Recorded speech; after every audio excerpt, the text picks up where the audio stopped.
নমস্কার বন্ধুরা, কেমন আছো সবাই? আশা করি সবাই খুব ভালো আছো। তো আজকের ব্লগটা কিন্তু খুবই ইন্টারেস্টিং হতে চলেছে। দাদা ভার্সেস বোন কুকিং চ্যালেঞ্জ। তো দাদা কোন রেসিপিটা বানালো, আমি কোন রেসিপিটা বানালাম, পুরোটাই তোমরা ভিডিওতে দেখতে পাবে। তো চলো ভিডিওটা স্কিপ না করে তোমরা দেখতে থাকো। প্রথমেই দেখো, আমি যে রেসিপিটা আজকে করব, তো তার জন্য প্রিপারেশন শুরু করে দিয়েছি। আর আজকের এই দুটো রেসিপির জাজমেন্ট কিন্তু তোমাদেরকেই করতে হবে। কোন রেসিপিটা ভালো হয়েছে তোমরাই কিন্তু অবশ্যই কমেন্টে জানাবে। তো প্রথমে দেখো, তোমরা তো টাইটেল থাম্বনেল থেকে বুঝতে পেরে গেছো, থাম্বনেলে বুঝতে পেরে গেছো যে এখানে আমি মোমো তৈরি করব। তো মোমো আজকেই কিন্তু আমি ফার্স্ট তৈরি করছি, কোনো দিন এর আগে আমি তৈরি করিনি। আর তোমাদেরকে আমি অবশ্যই বলবো যে যারা বাড়িতে মোমো তৈরি করোনি অবশ্যই করবে। আর আমি যেভাবে বানাচ্ছি তোমরা সেভাবেও করতে পারো, খুব খুব খুব সুন্দর হয়েছে। আমি তো ফার্স্ট করলাম, একটু ভয় ভয় ছিলাম যে কেমন হবে না হবে। আমি এমনকি প্রথমে যেই গাজর বিনস, যে ভেজ বা যারা ননভেজ খাও তারা, যারা চিকেন দিয়ে করতে চাও চিকেন, বা যারা ভেজ দিয়ে করতে চাও ভেজ দিয়ে, দুটো দিয়েই করতে পারো। তো প্রথমে আমি ভেবেছিলাম যে আমি এটা ভিডিও করব না, কারণ আমি ভেবেছিলাম আজকে আমি নিজের মতো করে নিই, তারপরে তোমাদের সাথে আমি শেয়ার করব যে নিজে ভালোভাবে বানাতে পারলাম কি না। কিন্তু তখন মাঝে বরাবর দেখলাম যে না, আমি একদমই পুরোপুরি মানে ভালো করছি বা করতে পারছি, তখন আমি ভিডিওটা স্টার্ট করলাম। তো এখানে দেখো, আমার যে ময়দাটা কিন্তু তোমাদেরকে সুন্দরভাবে মাখতে হবে। একেবারে সাদা তেল বেশি দিয়ে ময়ানটা ভালো করে দিয়ে একেবারে মেখে মোটামুটি তোমাদের 15 থেকে 20 মিনিট মেখে রেখে দিতে হবে। তারপরে ছোট ছোট নেচি কেটে এখানে দেখো বেলে নিয়েছি। আর যে পুরটা তৈরি করলাম সেটা তোমরা গাজর, অল্প লঙ্কা, অল্প বাঁধাকপি আর পেঁয়াজ, আর হচ্ছে তোমরা দেবে সয়া সস। আর বাড়িতে যদি সয়া সস না থাকে তোমরা অবশ্যই টমেটো সসও দিয়ে করতে পারো, কিন্তু সয়া সসের টেস্টটা বেশি আসে। তো আমি এখানে সয়া সসও দিয়েছি অল্প, আর হালকা টমেটো সসও দিয়েছি। তো তারপরে দেখো, মোমোর আকারে শেপ দিয়ে তোমাদেরকে তৈরি করে নিতে হবে। তোমরা যে যেমনভাবে পারো তেমনভাবেই কিন্তু মোমোগুলোকে বানিয়ে নেবে। তো আমরা এখানে ফার্স্ট বানাচ্ছি আর তেমনভাবে পেরে উঠছিলাম না, তো তার জন্য আমাদের মতো করে আমরা বানিয়ে নিয়েছি। আর এই যে দেখো, এখানে গাজর, তারপরে বাঁধাকপি, কাঁচা লঙ্কা, তারপর চিকেন, সমস্তটা দিয়ে এখানে রেডি করা। আর এর মধ্যে মাস্ট দিতেই হবে রসুন কুচি অল্প, আর অল্প আদা কুচি। তোমরা এখানে কিমা আকারে ছোট ছোট একদম পুরো জিরি জিরি করে দিতে পারো, বা যে কুড়ে নিতে পারো। তো যে যার মতো করে নিতে পারো। আর এখন দেখো, আমি মোমোগুলোকে বানিয়ে নিয়েছিলাম। আর এটা কিন্তু আমি প্রথমে বানিয়েছিলাম, বানিয়ে আমি দেখলাম যে এটা দেখতে ততটা ভালো লাগছে না, তো তার জন্য এটা আমি তোমাদেরকে প্রথমে আর দেখাইনি। তো তারপরে এই যে এখন দেখো, এখন এগুলো দেখতে দেখেছো কতটা সুন্দর লাগছে। আমি যে আমার মতো করে বানাতে পেরেছি আমি তাতে অনেক খুশি। আর বিশ্বাস করো বন্ধুরা, খেতে কিন্তু খুব খুব খুব সুন্দর হয়েছিল। একটার মোমো দেখো মুখটা খুলে গেছে, প্রথম বানিয়েছি তো ওটা মুখটা ভালোভাবে আটা হয়নি, খুলে গেছে। তারপর আমার মোমো রেসিপি রেডি।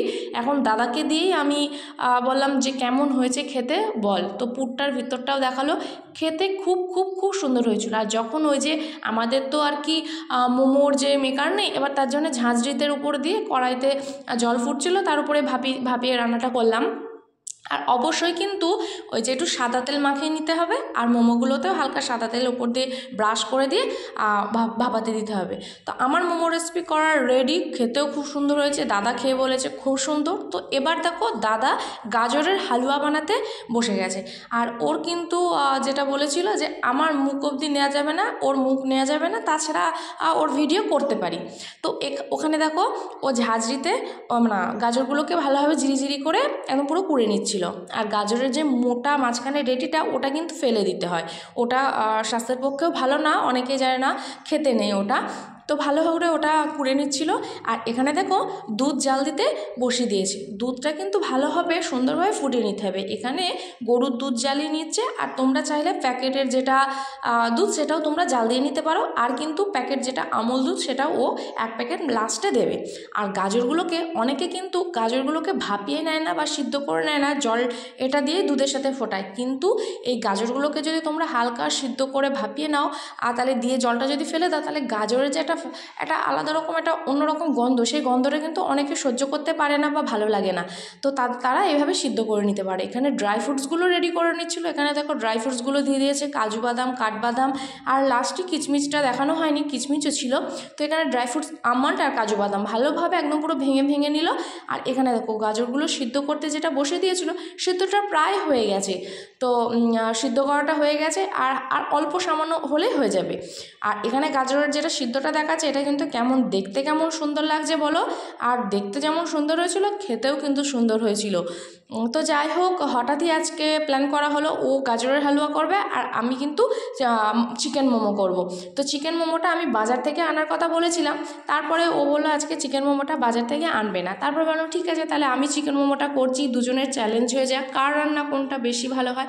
এখানে দেখো গাজরের হালুয়াগুলোকে হালকা ঘি দিয়ে তার মধ্যে এলাচ, তেজপাতা দিয়ে তারপরে এখানে গাজরগুলোকে হালকা নাড়াচাড়া করে নিল। নেওয়ার পরে দুধটাকে দিয়ে দিল, যে ফোটানো দুধটা হালকা ঠান্ডা করে নিয়ে দিতে হবে, ঠান্ডা করে নিয়ে দিয়ে দিল।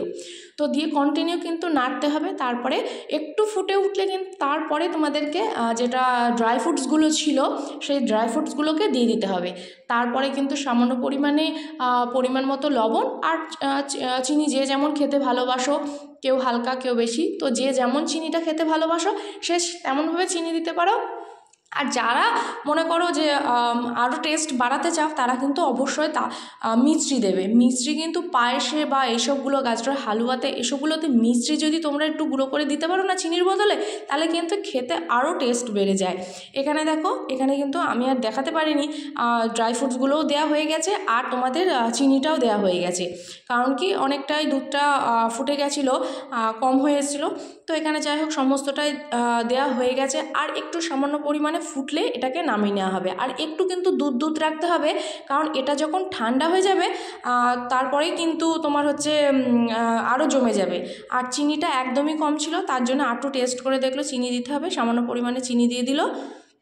পুরোটাই তো তোমরা দেখলে। তো কোন রেসিপিটা ভালো হয়েছে অবশ্যই তোমরা কমেন্টে জানিও। তো চলো আজকের ভিডিওটা এই পর্যন্তই, দেখা হচ্ছে পরের ভিডিওতে। সবাই ভালো থেকো, সুস্থ থেকো, সবাইকে টাটা।